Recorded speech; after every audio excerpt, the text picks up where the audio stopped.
For days now, the governor has been saying that the worst of the COVID-19 crisis is behind us. But the war against this invisible enemy is far from over. Tonight's 7 Eyewitness News anchor reporter Ed Branch takes us behind the curtain into the controlled chaos of the ICU. He gives us a first-hand look now at the brutality of this virus and the people who are fighting on the front line. Intensive care, this is Lindsay.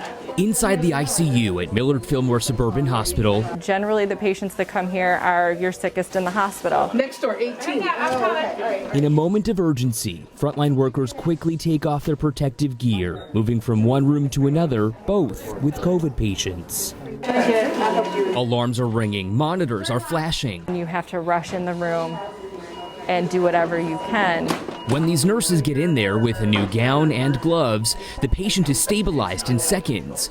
Lindsay Acevedo is the nurse in charge of the ICU. In here, you don't know when a patient is going to get worse. Their condition changes so rapidly, and having to put on all of the PPE, you want to do it as fast as you can, so that makes you nervous. So everything that you do has a level of intensity. Nothing like this was ever even in our imagination. Registered nurse Julie Grimm is in the glass room next door, working on a new COVID patient just admitted from the ER. She's critically ill. 1, 2, 3. Even though the emergency department has done a great job at keeping her in a decent place in order to transfer her here, there's still going to be a lot of work to be done. This is not a drill.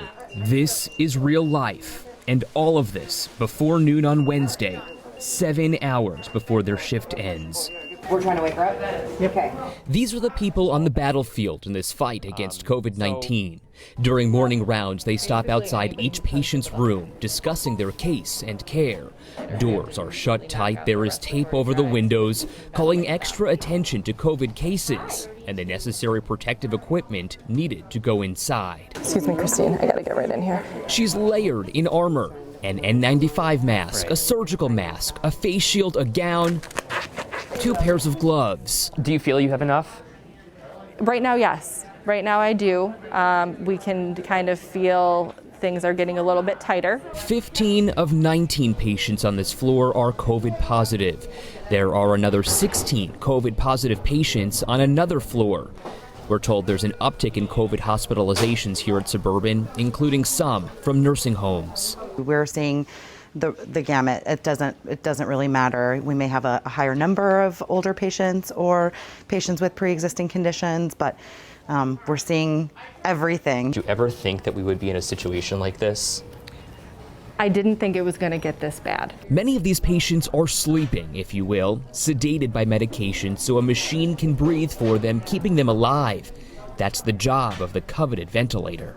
They need so much. They need so much support from a ventilator that we've never seen. The governor said the longer they stay on a ventilator, the less likely it is they come off of a ventilator.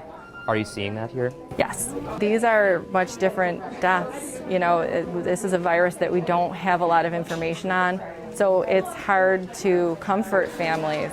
They don't get to have a proper funeral, and it's hard. It is. It's definitely hard. Acevedo says her focus is the patient, but this fight is both personal and poignant. You don't ever want people to die. As a nurse, you always want to save them. As doctors, you want to save them. And there's just some times where we can't, and we can't explain why we can't. What's in the back of your mind every single day here? Am I going to be good enough? Am I going to be good enough? Am I going to do enough for these patients? Are they going to feel comfortable with me? But thanks to these medical workers, many other patients are recovering. And in a time of crisis, there is an unbreakable bond. We've all just really come together in this time. So I think that exemplifies not being prepared, but still kind of being prepared because we lean on each other. There is so much support from the outside. And these medical professionals recognize from the outside in, we all must work together to win this war. Ed Branch, 7 Eyewitness News.